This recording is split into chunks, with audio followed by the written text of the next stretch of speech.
Assalamualaikum warahmatullahi wabarakatuh. Innal hamdalillah nahmaduhu wa nasta'inuhu wa nastahdihi wa nastaghfiruh wa na'udzu billahi min shururi anfusina wa min sayyiati a'malina.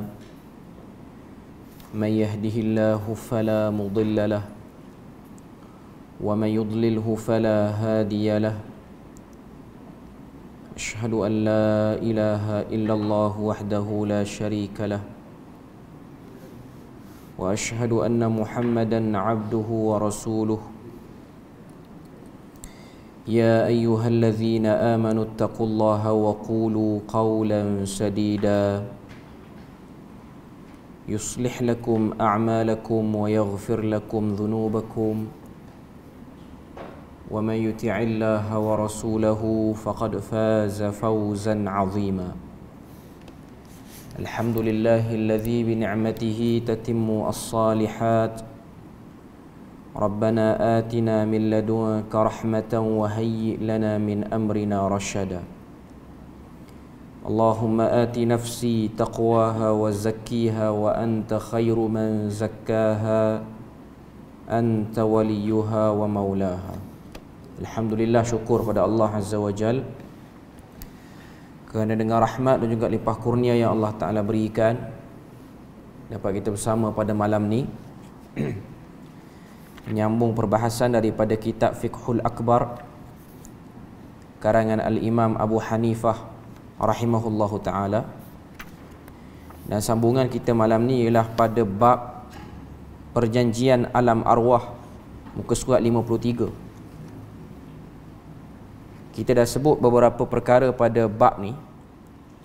Kalau kita tengok dalam matan dia, muka surat yang ke-53, berkata Al-Imam Abu Hanifah rahimahullahu ta'ala, dia kata akhraja dhurriyyata Adam min sulbihi faja'alahum uqala fakhatabahum wa amarahum bil iman wa nahahum 'anil kufri fa aqarru lahu bir rububiyyah فكان ذلك منهم إيمانا فهم يولدون على تلك الفطرة ومن كفر بعد ذلك فقد بدل وغير آمن وغير ومن آمن وغير ومن آمن وصدق فقد ثبت عليه ودواما. Terjemahan dia sebut situ, dia kata akhraja dzurriyyata Adam. Allah Ta'ala mengeluarkan zuriat Nabi Adam alaihi salam min sulbihi, daripada sulbinya, faja'alahum uqala, dan Allah Ta'ala menjadikan kesemua zuriat anak Adam itu berakal. Fakhatabahum, lalu Allah Ta'ala menitahkan kepada mereka, wa amarahum bil iman, dan memerintahkan kepada mereka untuk beriman, wa nahahum 'anil kufri, dan menegah melarang mereka daripada melakukan kekufuran. Fa aqarru lahu birrububiyyah, kemudian semua zuriat tersebut mengakui rububiyah Allah Azza wa Jalla, iaitu mengakui ketuhanan Allah Azza wa Jalla sebagai pencipta. Fakana dzalika minhum imana, maka mereka pada waktu itu beriman. Fahum yuladuna ala tilkal fitrah, dan mereka lahir di atas fitrah tersebut. Wa man kafara ba'da dzalik, barang siapa yang kufur selepas daripada pengakuan tersebut, faqad baddala wa ghayyara, dia telah menukar dan dia telah mengubah. Wa man amana, sesiapa yang beriman, wa saddaqa, dia membenarkan, faqad sabata alaihi wa dawam, dan ia telah tetap teguh di atasnya. Jadi dalam matan yang disebutkan oleh Al-Imam Abu Hanifah ni, dia ingin membenarkan satu ayat dalam surah Al-A'raf, iaitu ayat 172. Dalam huraian tu, kalau kita tengok pada perenggan paling bawah tu, dia diletakkan ayat 172 daripada surah Al-A'raf, iaitu firman Allah Ta'ala, wa iz akhadha rabbuka min bani Adam, dan ingatlah wahai Muhammad ketika Tuhanmu mengeluarkan zuriat anak Adam, min zuhurihim, daripada sulbi mereka, tulang belakang mereka, dzurriyyatahum wa ashhadahum ala anfusihim. Keluar daripada belakang mereka itu zuriat-zuriat, dan mereka menyaksikan pada diri mereka ketika mana ditanyakan, alastu bi rabbikum, bukankah aku ini Tuhan kamu? Qalu bala syahidna. Mereka semua zuriat Adam itu telah mengatakan, bahkan kami menyaksikan, an taqulu yaumal qiyamati inna kunna an hadza ghafilin. Akan tetapi mereka pada hari kiamat nanti sebahagiannya mengatakan, sesungguhnya kami telah lalai, seakan-akan tidak datang peringatan dan terlupa pengakuan tersebut tentang hakikat tauhid. Okay. Maknanya pada bahagian ni penulis rahimahullahu taala dia nak sebut pada kita bahawasanya tidak boleh lagi satu orang anak Adam itu dia menyalahkan Tuhan. Tak boleh dia menyalahkan Tuhan sebab dia telah membuat pengakuan di hadapan Allah Azza wa Jal waktu mereka di alam roh. Waktu kita semua ni lah. Yang dimaksudkan dalam ayat 172 surah Al-A'raf ni semua sekali. Semua sekali ni termasuklah mereka orang-orang yang bukan Islam pada zaman sekarang ataupun zaman lampau. Sebab mereka semua tu daripada zuriat anak Adam. Berdasarkan apa yang Allah Ta'ala sebut pada ayat 172 Al-A'raf, wa idh akhadha rabbuka min bani Adam min zuhurihim dzurriyyatahum. Allah Ta'ala ambil keluarkan daripada tulang belakang sulbi Nabi Adam alaihissalam, zuriat-zuriat mereka, wa ashhadahum, dan minta penyaksian. Bila mana Tuhan tanya, alastu bi rabbikum, mereka jawab, qalu bala syahidna, bahkan kami menyaksikan. Maknanya ini ialah satu pengakuan yang telah diucapkan. Sama ada satu orang tu tetap atas penyaksian itu, ataupun dia lahir sebagai orang bukan Islam, lepas pada tu baru jumpa Islam, ataupun dia kekal dalam Islam dia, semua orang mengucapkan dan menyaksikan benda ni. Okay. Kemudian kalau kita tengok pada huraian muka surat 54, muka surat 54 tu perenggan yang kedua selepas pada terjemahan ayat 172 Al-A'raf, dia kata adalah satu inayah Allah dan keadilannya kepada sekalian manusia bahawa dia menciptakan mereka di atas fitrah yang sejahtera. Ini ialah bentuk daripada pengurusan dan pentadbiran Tuhan terhadap anak-anak Adam, terhadap kita semua makhluk ni, iaitu membuat pengakuan mereka bahawa Allah Azza wa Jalla adalah pencipta dan pengatur urusan mereka, dan hanya dia sahaja yang layak disembah. Itulah yang disebut dalam matan tadi bila mana Imam Abu Hanifah dia kata fa aqarru lahu birrububiyah, lalu mereka telah mentakrirkan rububiyah Allah Azza wa Jalla, iaitu menyetujui dan mengakui Allah Ta'ala itu pencipta, Allah Ta'ala itu pengurus takbir urusan mereka. Okay. Perenggan yang ketiga muka surat 54, setelah itu jika manusia menyeleweng sama ada dia kufur atau syirik, maka dia sendiri yang berlaku zalim terhadap dirinya dengan meninggalkan fitrah yang sebenar. Maknanya kalau satu orang tu dia tak duduk di atas pengakuan itu bukan kerana zalimnya Allah Azza wa Jal, ataupun bukan kerana tak perasannya Allah Azza wa Jal terhadap dia sehingga dia tidak ada dalam radas hidayah itu, tidak ada dalam ruang lingkup hidayah. Itu bukan silap Allah Ta'ala, tapi itu ialah pada diri dia sendiri. Cuma kalau kita tengok dalam surah Al-Isra, Allah Ta'ala sebut wama kunna mu'azzibin hatta nab'atha rasulah. Kami tidak akan mengazab satu-satu kaum, satu-satu orang, maknanya baik individu ataupun baik komuniti yang tidak sampai padanya utusan, iaitu tidak sampai padanya hidayah, tidak sampai padanya hujah-hujah kebenaran. Yang tu cerita lain, iaitu cerita lain. Okay. Cuma nak katanya umum semua manusia dia tak boleh menyalahkan Tuhan. Sebab tu kalau kita tengok ada kelompok-kelompok dalam akidah, antaranya Qadariyah, antaranya Jahmiyah, Mu'tazilah dan berbagai-bagai, mereka cuba membuang konsep silap ataupun dosa pada makhluk. Sebab nak letakkan silap dosa tu sebagai aturan Tuhan. Sebab tu kita tengok ada kelompok Qadariyah, Jahmiyah, dia kata kita semua ni menjalankan ketentuan Tuhan. Satu orang tu dia jahat, satu orang tu dia syirik, satu orang tu dia tak kenal Islam, bukan silap diri dia, tapi Allah Ta'ala yang telah mengelompokkan dia dalam tu. Ini ialah satu buah fikiran untuk mengeluarkan konsep dosa yang ada dalam agama. Sebab nak letak dosa tu kepada Allah Azza wa Jalla. Maknanya nak letak silap diri pada Allah Azza wa Jalla. Ini ada dalam perbahasan mazahib al-aqadiyah, mazhab-mazhab akidah. Okay. Jadi Ahlus Sunnah wal Jamaah dia buang siap-siap benda ni dengan datangkan dalil ayat 172 daripada surah Al-A'raf. Sebab ayat tu jelas bila mana Allah Ta'ala kata wa ashhadahum ala anfusihim alastu birabbikum qalu bala syahidana. Maknanya tunjuk pada kita pengakuan satu orang tu dah jelas. Maknanya semua orang di dunia yang sekarang, yang lepas ataupun yang akan datang, semuanya mengakui benda ni. Okay. Kemudian dia sebut sini, dia kata perenggan yang ketiga, manusia, perenggan ketiga lepas terjemahan itulah muka surat 54, manusia diciptakan dengan fitrah iman, yakni kecenderungan beriman dan tunduk beribadah kepada Allah Azza wa Jal berdasarkan dalil daripada surah Rum. Maknanya semua daripada manusia termasuk yang bukan Islam, dia ada fitrah untuk menyembah Tuhan yang esa, dan manusia ni dia sangat bermasalah pada isu politismenya Tuhan. Politism ni maksud dia apa?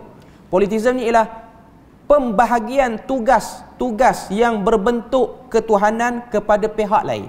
Maknanya Tuhan satu, Tuhan itu satu, kemudian kuasa-kuasa Tuhan dibahagikan kepada pihak-pihak lain. Pihak-pihak lain tu ialah orang-orang ataupun malaikat-malaikat ataupun jin-jin ataupun al-jamadat, benda-benda yang tak bergerak, batu, kayu, pokok apa semua-semua duduk dalam tu. Maknanya ini dipanggil unsur politism dalam akidah ataupun dalam teologi. Okay.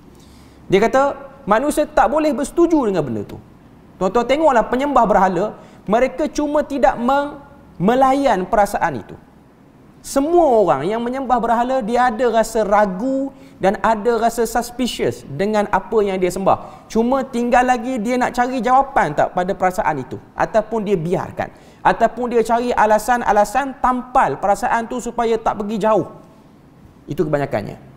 Dalilnya ialah pada surah Rum ayat 30. Allah Ta'ala kata fa'aqim wajhaka lid-din hanifah, maka hadapkanlah dirimu, engkau dan pengikut-pengikutmu wahai Muhammad, ke arah agama yang jauh daripada kesesatan. Kemudian Allah Ta'ala kata fitratallahi allati fataran nasa 'alaiha, ini ialah agama yang Allah Ta'ala ciptakan manusia secara semula jadinya ada di atasnya ataupun berada di atasnya. Macam saya selalu sebut, fitrah nak menyembah Tuhan yang esa, ianya seperti ibarat kita beli satu gadget, kita beli satu device, application yang ada dalam tu yang kita tak download, beli buka je telefon, buka je tablet, dah ada dalam tu application. Itulah saya nak bagi faham, fitrah ni benda yang keluar saja manusia bila mana manusia ni dia dah stabil emosi dia, dah melepasi usia baligh, dah melepasi usia mumayyiz, dia dah ada rasa nak bertanya persoalan-persoalan penting dalam hidup.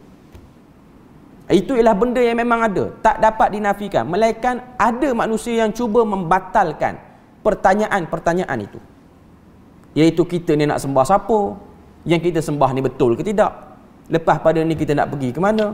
Urusan kita macam mana? Benda tu ialah soalan-soalan yang sedia ada. Dan Islam datang menjawab melalui Rasulnya, melalui kitabnya dan firman Tuhan. Okay.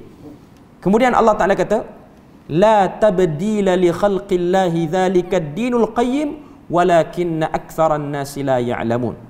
Allah Ta'ala kata tidaklah patut ada sebarang perubahan pada ciptaan Allah itu, itulah agama yang betul lurus. Maknanya yang telah terkafir ataupun yang sengaja menjadi kafir tidak boleh meletakkan terkafirnya dia atau jadi kafirnya dia atau pilihan dia nak jadi kafir itu sebagai bentuk ketentuan yang sudah sedia ada Tuhan letakkan.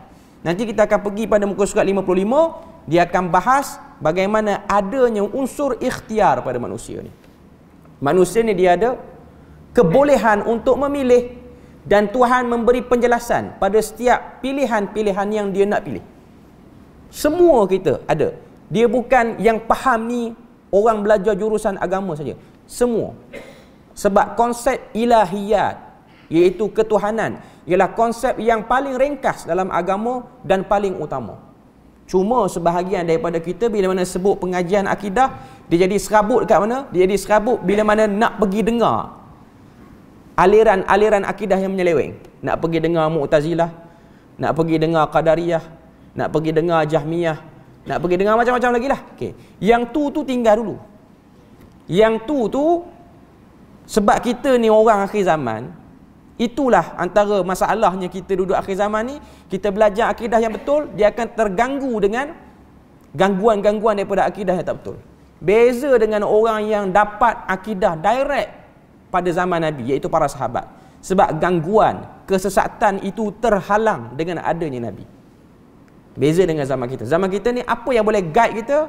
Yang boleh guide kita ialah ilmu, kefahaman para sahabat, apa yang diajar oleh Nabi, apa yang diberitahu dalam Al-Quran, apa yang diijtihadkan oleh para ulama sekiranya ijtihad itu betul. Sebab ada juga ijtihad yang kurang tepat. Okay. Jadi nak sebut pada kita bahawasanya bila mana kita belajar akidah di akhir zaman ni, gangguan dia makin banyak. Penggunaan istilah-istilah yang lebih moden. Bila mana namanya moden, maka kita tak rasa ia sesat. Sebab yang telah dibukukan pada zaman lampau, istilahnya lain. Tapi isinya sama. Kalau tuan-tuan tengok, Qadariyah, Jahmiyah, apa-apa semua ni, sekarang tak ada kelompok tu. Sebab kelompok tu nama dia lain. Kelompok tu nama dia sekarang New Age Movement. Lain bunyinya. Tapi isinya sama. Isinya sama. Okay. Sebab tu kita kena kenal isinya, bukan kita kenal namanya. Sebab kalau kenal nama, dia tukar nama, kita rasa dia kelompok lain. Sedangkan dia membawa konten isi yang sama sahaja. Okay. Jadi nak katanya, satu orang manusia ni bila mana ada saja ajakan-ajakan suruh sembah selain pada Tuhan, secara automatik dia tak boleh nak proses benda tu peringkat awal. Melainkan dia yang rosakkan pemprosesan yang dah elok tu dengan ambil benda lain untuk menampal rasa tak selesa tu. Okay. Jadi itu benda yang kita boleh tengok yang ingin dimaksudkan oleh penulis dan juga oleh imam, oleh yang syarah kitab ni dan juga oleh Imam Abu Hanifah tu sendiri. Perenggan yang lepas pada terjemahan tu dia kata, fitrah untuk menerima Islam seperti bumi yang subur untuk pertanian. Wahyu pula ibarat air hujan yang turun daripada langit. Sebaik sahaja ia turun, maka bergerak tumbuhlah tanaman sehingga terlihat tanaman yang indah. Maknanya kita ni diibaratkan seperti tanah yang tunggu hujan. Tanah tu tanah yang elok, nak menumbuhkan bermacam-macam tanaman yang baik. Cuma nak tunggu air hujan yang bersih, iaitu wahyu yang turun daripada atas, menyuburkan tanah. Akhirnya keluarlah natijahnya tumbuhan yang baik.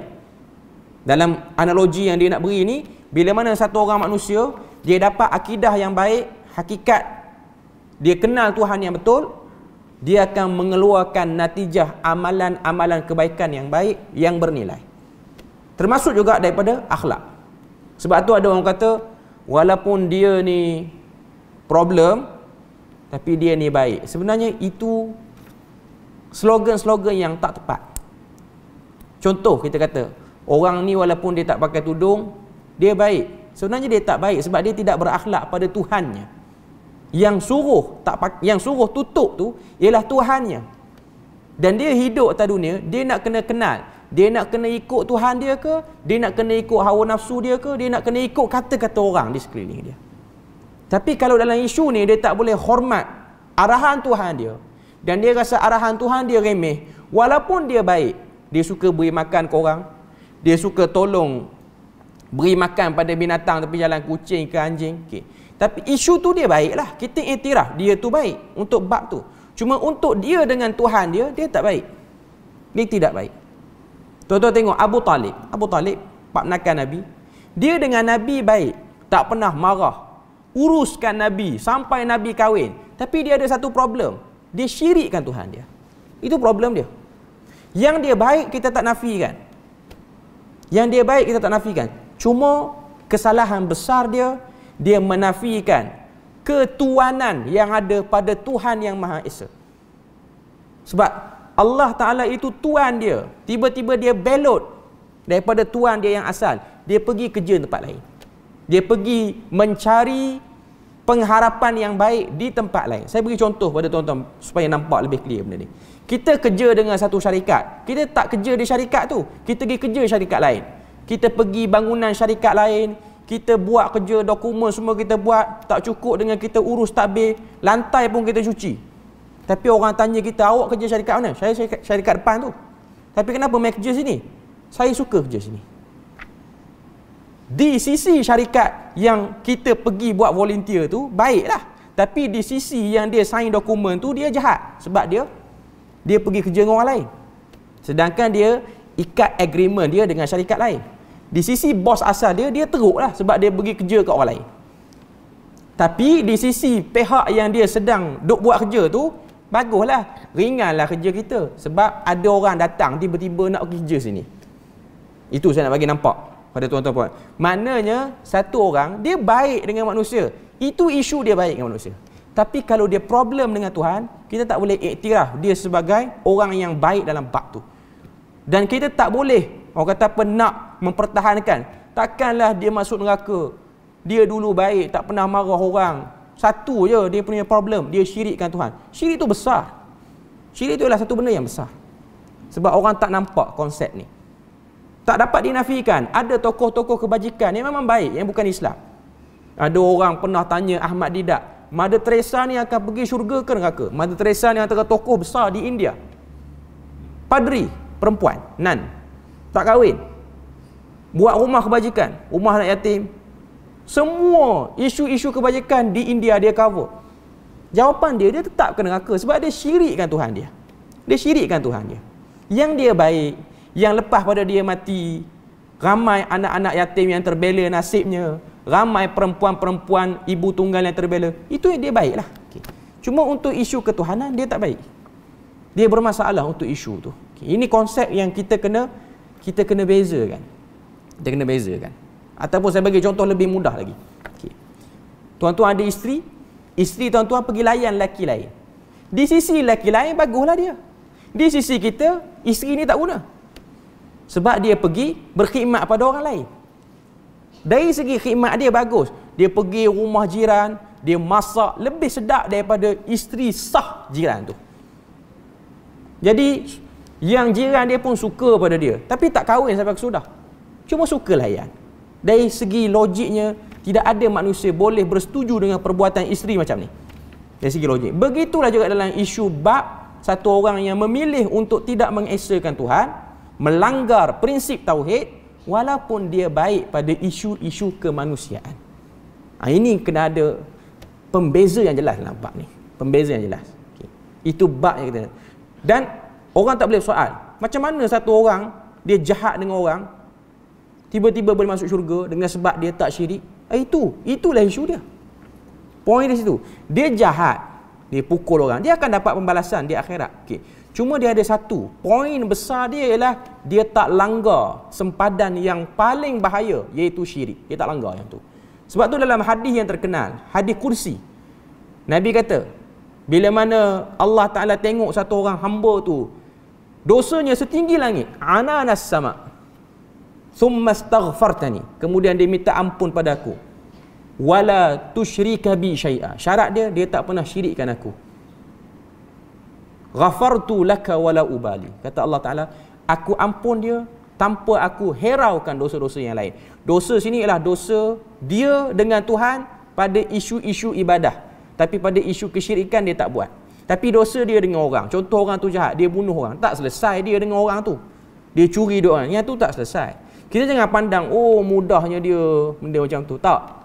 Itu gambaran secara umum. Maknanya dosa dia dengan Tuhan, dia tak salat, dia tak puasa, dia tak bayar zakat, dia mengelak dalam salat dia apa semua, itu Tuhan boleh ampun. Tapi dosa berkaitan dengan hak-hak orang dia tak selesai.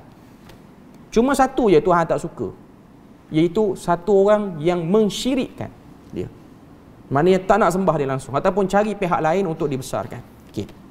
Kemudian kita tengok muka surat 55, ada sikit lagi atas tu, fitrah yang menyukai kebaikan dan membenci kejahatan. Ini mendorongnya berfikir menggunakan akalnya tentang pencipta dirinya dan alam di sekelilingnya. Fitrah manusia memang dia sukakan kebaikan. Walaupun tuan-tuan tanya kepada gangster yang paling jahat di negara ni, dia suka kebaikan ke kejahatan? Walaupun dia kata, saya okey orang buat jahat, tapi dia tak suka pembantu dia yang belot pada dia. Mana ada gangster suka pembantu belot? Dia gangster, dia ada pembantu dia yang belok. Pembantu ni pun bagi maklumat pada gangster lain. Dia suka ke? Last kali dia bunuh kawan tu. Maknanya dia tak suka orang buat dia dengan jahat pun. Dia tak suka orang khianati dia. Maknanya ada satu part dalam jiwa dia, dia tak suka orang buat jahat pada dia. Walaupun dia jahat. Walaupun dia jahat. Okay. Itu normal manusia. Normal manusia seperti itu. Okay. Seterusnya muka surat 55, tajuk seterusnya. Perbuatan manusia adalah dengan ikhtiarnya. Sini, kalau kita tengok Imam Abu Hanifah dia nak cerita satu part lagi. Kalau kita tengok dalam matan dia tu, dia kata walam yujbir ahadan min khalqihi 'ala al-kufri wala 'ala al-imani wala khalqihi mu'minan wala kafiran walakin khalaqahum ashkhasan wal imanu wal kufru fa'ala al-ibad. Okey. Kita tengok terjemahan dia kata apa? Allah Ta'ala tidak memaksa kekufuran ke atas sesiapa pun daripada kalangan makhluknya dan tidak menciptakan mereka dalam keadaan beriman dan kufur. Maknanya Allah Ta'ala lam yujbir. Allah Ta'ala tidak paksa kita. Sebab dia nak bagi pada kita kuasa ikhtiar. Tetapi Allah Ta'ala menciptakan mereka dalam keadaan kosong. Maknanya kita keluar daripada perut mak, dilahirkan atas muka bumi, kita bermula dengan kosong, nilai kita kosong. Nilai kita kosong. Kemudian kata Al-Imam Abu Hanifah, dia kata situ, al-imanu wal kufru fa'ala al-ibad. Iman dan kufur itu bergantung pada perbuatan hamba itu. Dia mula dinilai bila mana dia start boleh berfikir. Bila mana akal dia bergerak, berfungsi dengan baik, panca indera yang Tuhan bagi berfungsi dengan baik, di situlah penilaian bermula. Okay, kita tengok dalam huraian dia kata apa. Allah Azza wa Jal tidak menciptakan ketaatan dan kemaksiatan dalam hati manusia dengan cara pemaksaan, tetapi kedua-duanya itu diciptakan dalam hatinya seiring dengan ikhtiar dan usahanya. Maknanya dalam perenggan ini nak beritahu sini, Allah tak cipta ketaatan dan kemaksiatan dalam hati manusia secara paksa. Maknanya dia nak beribadah dengan dia tak nak beribadah, dia bukan satu benda yang bersifat paksaan yang ada dalam hati manusia. Dia mesti datang dengan kerelaan hati manusia tu. Okay. Setiap manusia hendaklah memilih untuk melakukan apa yang diperintahkan Allah, kerana padanya itulah terletak keredaan Allah. Maknanya setiap pada kita ni ada kuasa pilih. Dan juga dituntut untuk menjauhi apa yang dilarang oleh Allah, kerana itu menyebabkan kemurkaan Allah. Sini kalau kita tengok, Tuhan dia nak kita buat benda yang kita redha, tapi dia tak akan blok kita buat benda yang dia murka. Sebab dia nak nilai kita melalui kaedah itu. Dia tak halang. Sebab tu Tuhan membenarkan kejahatan berlaku atas muka bumi. Tuhan membenarkan benda-benda tak betul berleluasa atas muka bumi. Tapi adakah dia redha? Dia tidak redha. Tapi dia nak tunjuk keadilan dia. Yang usaha nak buat kebaikan dia boleh buat, yang usaha nak buat kejahatan dia boleh buat. Kedua-duanya berjalan seiring dengan ikhtiar makhluk itu. Okay. Kemudian disebut lagi sini, dalil tentang manusia diberikan pilihan ialah, yang pertama, Allah mensabitkan adanya kehendak pada manusia, iaitu dalil daripada surah Al-Kahf ayat yang ke-29. Allah Ta'ala kata, وَقُلِ الْحَقُّ مِنْ رَبِّكُمْ فَمَنْ شَاءَ فَلْيُؤْمِنْ وَمَنْ شَاءَ فَلْيَكْفُرْ إِنَّا أَعْتَدْنَا لِلظَّالِمِينَ نَارًا أَحَاطَ بِهِمْ سُرَادِقُهَا. Maksud dia apa? Allah Ta'ala kata, dan katakanlah wahai Muhammad, kebenaran itu datang daripada Tuhan kamu, maka sesiapa yang mahu beriman hendaklah dia beriman, dan sesiapa yang mahu kufur ingkar, biarlah dia mengingkari. Maknanya ayat ni Tuhan nak beritahu, kami membiarkan makhluk itu memilih dia nak jadi baik ke ataupun dia nak jadi kufur. Cuma ayat ujung tu, fasilah al-ayah, penutup pada ayat tu, inna a'tadna lizzalimin, kami sediakan bagi orang zalim. Orang zalim ni merujuk kepada orang kafir yang memilih kekufuran. Naran. Naran situ datang dalam bentuk am, dalam bentuk umum. Naran dengan makna api neraka yang bukan setakat api semata-mata, ahata bihim suradiquha.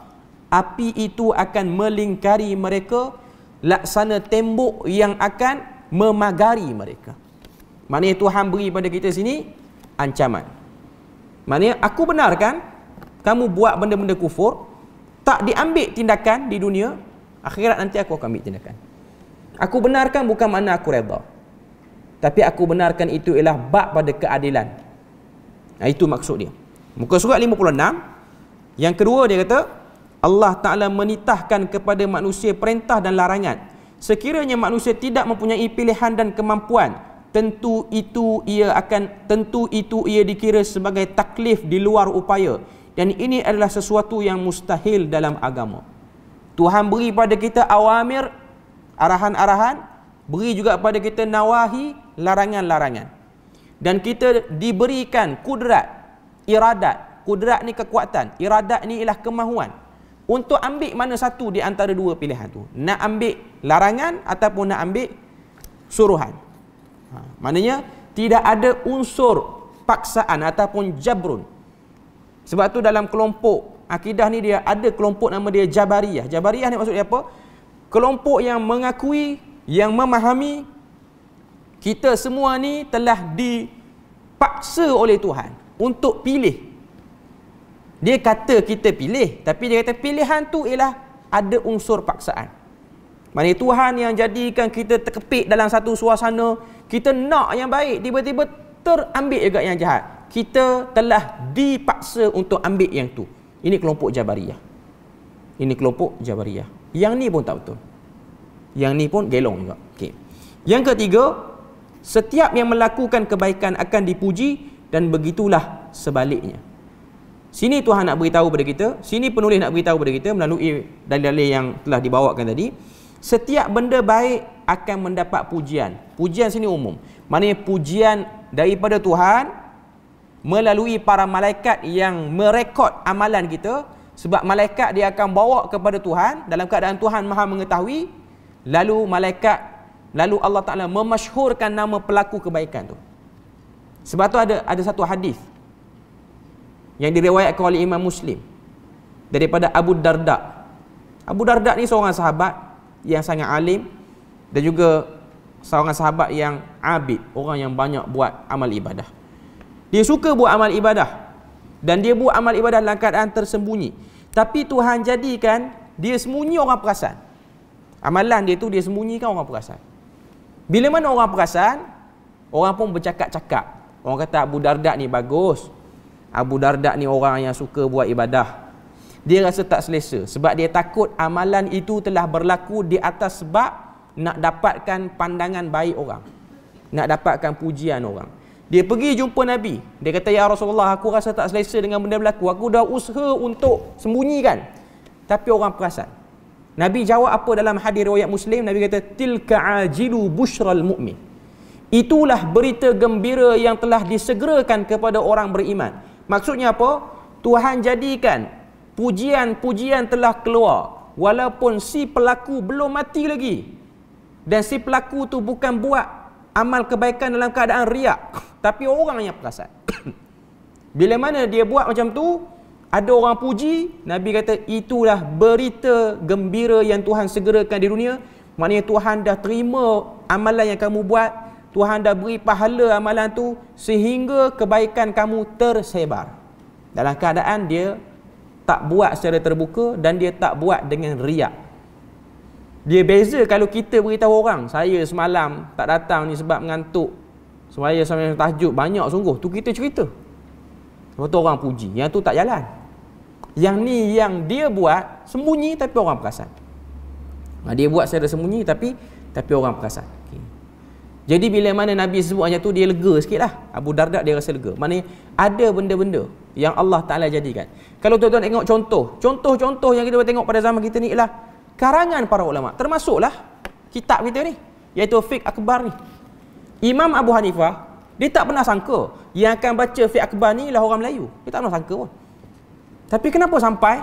Kerana dia tulis dengan pengharapan pahala yang baik. Dia mungkin duk fikir kitab dia ni duk belega dalam keadaan dalam kawasan negara Iraq ni lah kot. Tapi ada orang yang dia tulis buku, dia cuba angan-angan buku dia tu akan naik seantero dunia. Rupa-rupanya buku dia hanya popular waktu dia hidup je. Lepas pada dia mati, hilang macam tu je. Ada, tapi orang tak angkat. Tapi keberkatan daripada para ulama, tulis bukan kerana nakkan habuan dunia, sampailah pada kita buku ni. Dan termasuklah ulama-ulama yang lain, Ibnu Hajar Al-Asqalani, Imam An-Nawawi, antara tokoh-tokoh yang penulisan dia sangat masyhur, melepasi sempadan orang yang bukan sebangsa dengan dia. Maknanya yang baca buku dia bukan orang Arab, walaupun dia tulis dalam bahasa Arab. Yang baca buku dia ialah orang lain. Dan mereka-mereka ni tak sempat nak rasa royalty, dapat bayaran pun daripada kitab-kitab ni. Kalau macam kita tulis buku kita famous, orang terjemah, kita hidup-hidup lagi, dapatlah sikit. Orang kata apa? Honorarium daripada pihak yang nak buat khidmat pada buku kita. Tapi mereka-mereka ni kita nak bayar pada siapa? Dia orang pun bukan nakkan kepada duit royalty kitab ni.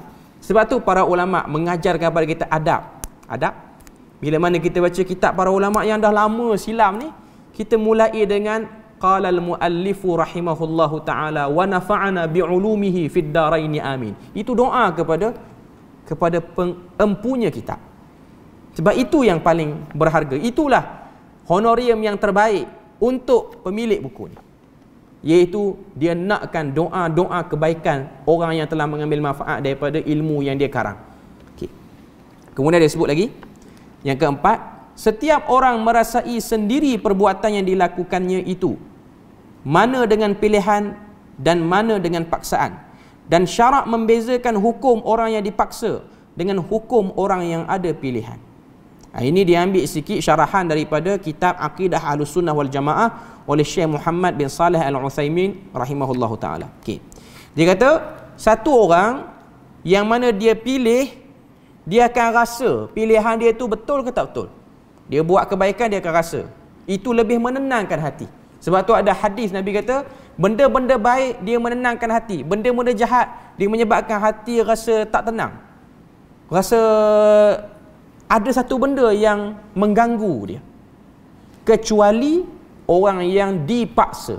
Orang yang dipaksa buat baik ataupun orang yang dipaksa buat jahat, dia tak akan boleh menikmati perbuatan ataupun memahami perbuatan tu secara dalam.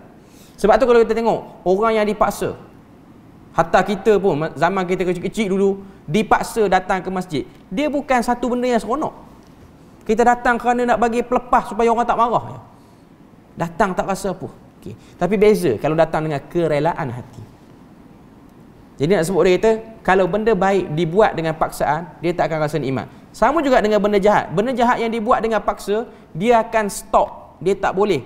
Kalau tabiat orang tu suka buat baik, dia tak akan jadi ketagihan lah benda tu. Tapi kalau benda tu dibuat dengan rela hati, dia akan ada proses seterusnya, iaitu istimrar. Continuously benda tu akan berlangsung. Okay.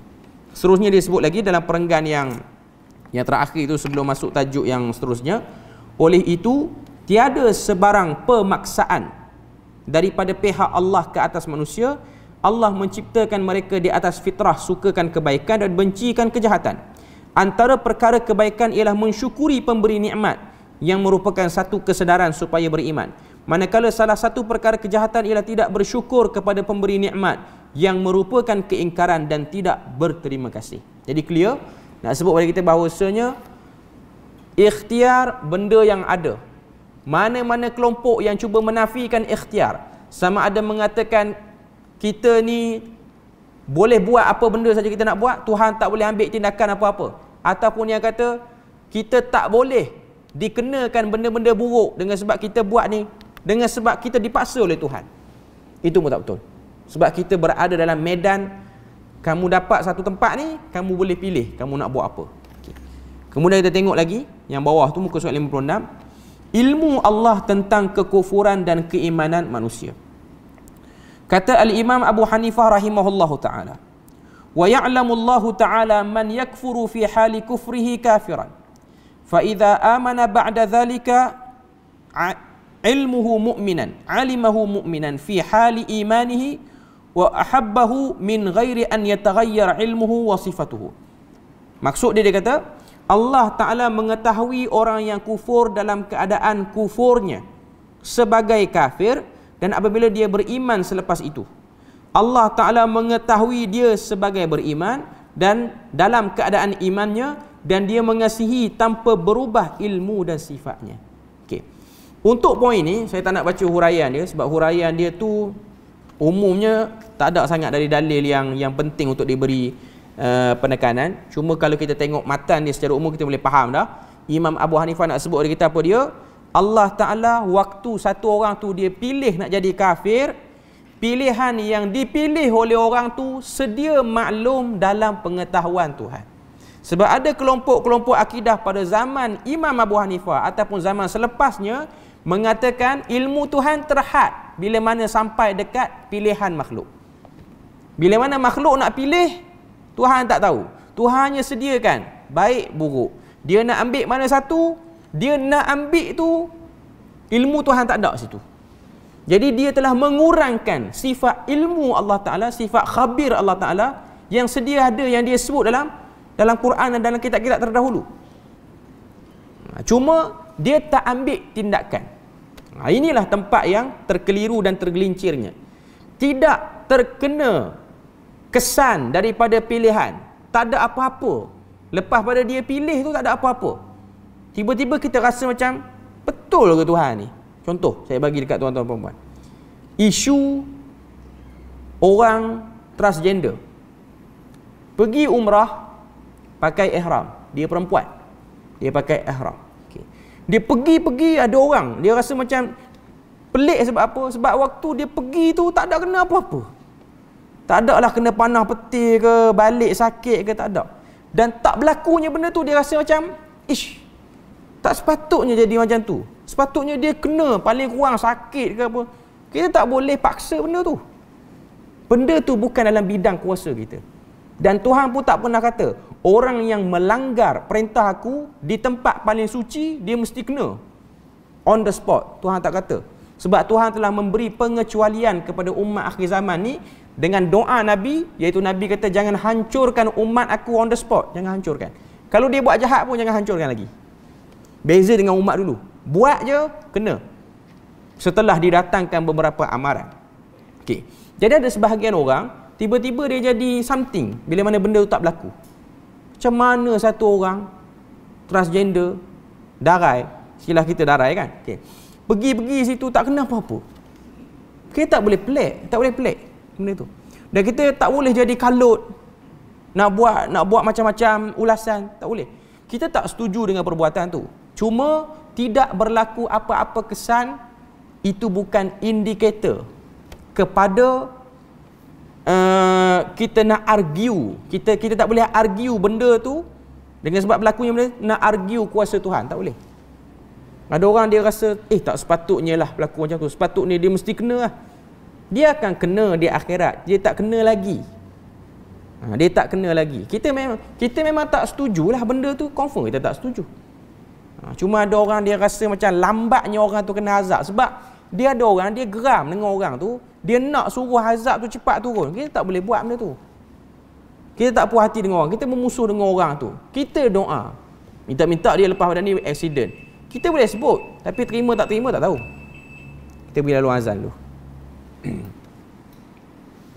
Okey. Kita sambung sikit lagi sebagai penutup pengakhiran untuk bab ni. Iaitu bila mana Al-Imam Abu Hanifah dia sebut, dia kata wa ya'lamullahu man yakfuru fi hali kufrihi. Allah Ta'ala tahu satu orang tu dia nak pilih jadi kafir dan ianya bukan benda yang terhalang bagi Tuhan. Okey. Fa idza amana ba'da dhalika alimahu mu'minan fi hali imanihi. Dan bila mana Allah Azza wa Jalla tengok hamba tu yang telah pilih jadi kafir tiba-tiba berubah jadi beriman balik, tu pun dia dah tahu. Itu pun dia dah tahu. Okay. Samalah juga dengan satu orang yang pilih nak buat kebaikan, itu semua dalam pilihan, itu semua dalam pengetahuan Allah Azza wa Jal. Tidak ada satu pun yang terhalang. Cuma satu je konsep yang kita kena tahu dan kita kena ingat, Tuhan beri kita kuasa pilih. dan dia tahu kita nak pilih apa. Dan kita akan dinilai pada apa yang kita pilih. Dan kita tak boleh petikai. Kenapa kita pilih yang ni? Contoh, kita pilih yang buruk, tak ada kena apa-apa. Ataupun kita tengok orang pilih buat benda buruk. Kenapa dia tu tak datang masjid, tak semayang, tak apa, hidup okey. Dia pilih nak buat benda tu, dia tak dapat. Okay. Yang tu tak boleh dipertikaikan. Tak boleh petikai. Cuma Tuhan tak akan mungkiri janji dia. Kalau dia tak kena di dunia, dia akan kena di akhirat. Macam tuan-tuan tengok hari ni kan. Okay. Lama duk bincang, kena juga last sekali 12 tahun. Okay. Malah cerita panjang-panjangnya tu. Okay. Jadi isu lain. Okay. Cuma nak katanya, itu ialah Tuhan akan beri, take time kamu akan kena. Sampai tu masa kamu akan kena. Kalau betul. Kalau tak betul pun, orang yang penanya dia pun akan kena juga semasa nanti. Kedua-dua pihak tak akan terlepas daripada pemerhatian Tuhan. Sebab Tuhan dah sebut dalam Quran, inna rabbaka labil mirsad. Sesungguhnya aku, Tuhanmu yang menciptakan kamu ini, memerhati kamu dengan teliti. Al-irsad tu maksud dia apa? Tengok, kalau dalam bahasa Arab, terjemahan bahasa Arab yang moden, tengok pakai satu kanta yang sangat teliti. Sebab tu alat yang tengok anak bulan dalam bahasa Arab dia panggil al-irsad. Irsad maknanya tengok dengan mata takkan nampak lah. Okey. Tengok dengan kanta yang banyak apa semua. Maksudnya Tuhan nak, bukan kata Tuhan nak tengok perbuatan kita tu dengan kanta, dengan apa bantuan apa semua, tak. Tapi dia tengok macam mana kita dapat keputusan. Kita tengok dengan benda tu teliti. Di mana-mana angle yang tersembunyi pun Tuhan tahu. Okay. Jadi kita berpada situ, moga Allah Taala beri kita rahmat dan berkat. Subhanakallahumma wa bihamdik, asyhadu an la ilaha illa anta wa astaghfiruka wa atubu ilaik. Wassalamualaikum warahmatullahi wabarakatuh.